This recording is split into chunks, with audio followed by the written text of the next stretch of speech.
Anda masih bersama kami di Bincang Pagi. Langsung saja Prof. Budi, untuk mengatasi kebakaran lahan saat ini, kemudian pencegahan ke depannya perlu apa? Apakah respon cepat mitigasi atau seperti apa? Ya, kalau saran kami ya, bukan hanya saya, termasuk juga teman-teman di Himpunan Gambut Indonesia, segeralah pemerintah identifikasi kembali kawasan hidrologis gambut.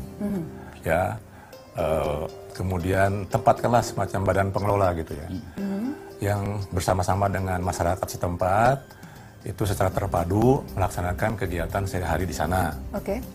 Ada ataupun tidak ada hotspot, ada atau tidak ada api, itu udah merupakan kegiatan rutin harian. Oke. Kemudian kalaupun ada pelaku usaha di sana, siapapun juga sebenarnya yang membuka lahan, kemudian apalagi yang menata lahan, membuka kanal, itu harus sepengetahuan malah seizin dari badan pengelola itu, sehingga badan pengelola itu tahu persis ya apa yang ada di dalamnya. Kemudian juga yang paling penting menurut saya dalam kondisi seperti ini, karena kan semuanya latar belakangnya adalah ekonomi ya, murah, membuka lahan dan sebagainya. Mungkin ada juga yang namanya insentif itu loh, bagi yang bisa merawat, yang bisa mencegah terjadi kebakaran di lokasi yang selama ini masih sering terjadi kebakaran. Coba bisa dihitung-hitung sih berapa sih mereka yang mereka harapkan gitu ya. Kalau bagian itu bisa kita berikan dalam bentuk insentif, saya kira mungkin mereka pertama diapresiasi ya. Apresiasi, betul. Ya, kemudian ya kebutuhannya itu terpenuhi. Atau mungkin juga karena di situ ada badan pengelola, kalau memang lahan yang dibuka itu sudah diizinkan, kita bisa bantu gitu loh. Dengan teknologi yang banyak sekali yang tidak membakar. Ya, dan kita juga siap. Kemudian juga kalau ada kebakaran tentu saja sebelum ada yang lebih luas, ada 1-2 hotspot yang mesti lebih gampang. Oleh karena itu perlu semacam alat pembakar mobile yang bisa bergerak leluasa di gambut. Dan itu juga tidak sulit secara teknis. Ya kan banyak toh mereka juga melakukan operasi di lahan gambut kan menggunakan alat berat, ya kan? Dan itu dalam keadaan basah. Dalam keadaan kan mestinya lebih mudah lagi mereka bergeraknya. Nah ini kenapa nggak kita persiapkan alat pemadam kebakaran yang bisa bergerak leluasa di lahan gambut. Baik. Kemudian juga mungkin yang saya sampaikan juga kepada masyarakat terutama, ya saya tahu yang membakar kan tidak semuanya masyarakat lokal ya, malah pada pendatang. Nah ini masyarakat pendatang ini kan saya kira datang ke sana mungkin tidak hanya tujuan pribadi aja ya, mungkin ada juga di belakangnya gitu loh. Ada sponsor gitu. Nah ini janganlah terlalu mudah gitu ya. Karena saya juga pernah mengalami atau menemukan mereka itu di lapangan, wawancara, ya.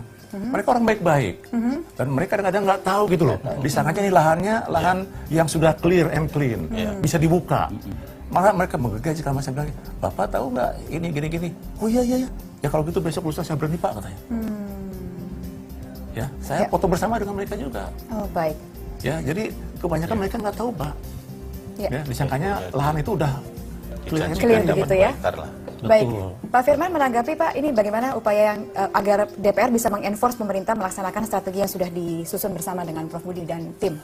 Pertama begini, salah satu hal yang mungkin dilupakan oleh siapapun termasuk pada pagi hari ini dalam diskusi di Metro ini adalah tata ruang. Rencana tata ruang wilayah itu harus betul-betul clear. Sampai hari ini rencana tata ruang wilayah itu nyaris hampir tidak bisa terselesaikan secara menyeluruh. Oleh karena kalau tata ruang wilayah ini sudah diputuskan, maka kita akan tahu persis bagaimana sih kebutuhan nasional kita ini ya tentang masalah pemanfaatan lahan hutan yang dikonversi katakanlah untuk sawit. Target pemerintah itu sampai berapa? Produktivitas yang akan dicapai dan kemudian berapa luasan hektarnya. Kemudian yang untuk HTI itu berapa. Kemudian untuk HPH berapa, untuk tanaman pangan berapa. Ketika sudah tercapai itu semua maka harus close, ditutup. Bahwa layan ini hutan tidak boleh diapa-apakan. Nah oleh karena itu ketika tata ruang yang sudah disahkan maka tanggung jawab pemerintah itu tidak hanya di pusat. Dari tingkat daerah, kabupaten, kota, provinsi itu juga harus punya tanggung jawab. Oleh karena itu di dalam undang-undang yang sekarang sudah kita undangkan itu ada partisipasi masyarakat. Nah kalau udah bicara partisipasi masyarakat itu bukan Pak Topo lagi. Kalau jangkauannya terlalu panjang. Karena itu sudah mencapai kepada tingkat RT, RW, kepala badan camat, sampai ke tingkat jenjang teratas di tingkat daerah itu ada bupati. Nah ini harus diupayakan, diberdayakan. Di samping itu pemerintah harus menyiapkan satu sistem sistem seperti apa untuk mengantisipasi supaya kebakaran gambut itu atau kebakaran itu tidak terulang-ulang seperti sekarang.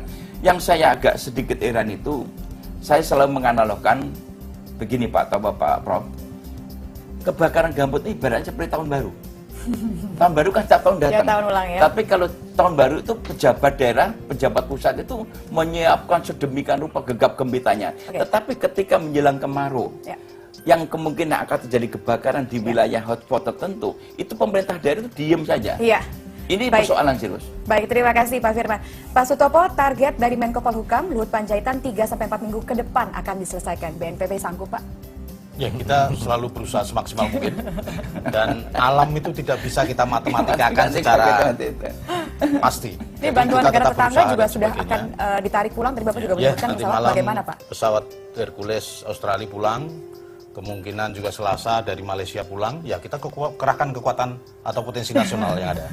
Dan yang penting adalah untuk jangka pendek ini, ya kita selesaikan, kita padamkan, kita matikan hotspot, kemudian jangka menengah dan jangka panjang, agar ini tidak terulang kembali seperti tahun baru ya, tadi ya. Sebenarnya semuanya sudah, formulanya semua sudah paham, sudah tahu prosedur, dan mulai dari regulasi, tata ruang, insentif, disinsentif, dan sebagainya, agar betul-betul tahun-tahun mendatang Indonesia bebas asap. Nah, itu yang harus kita lakukan. Kita harapkan bersama. Terima kasih atas kehadiran para narasumber saya hari ini di Bincang Pagi, dan pemirsa jangan lewatkan karena sebentar lagi Leonard Samosir akan memandu bedah editorial Indonesia. Semoga tidak ada lagi tahun baru pengulangan kebakaran lahan dan hutan ya. Jadi kita tidak perlu merayakan bencana asap. Silakan Leo. Baik Rika dan pemirsa, selepas jeda berikut saya akan segera membedah editorial yang pagi ini mengambil tajuk menagih konsistensi wakil rakyat. Tetaplah bersama kami.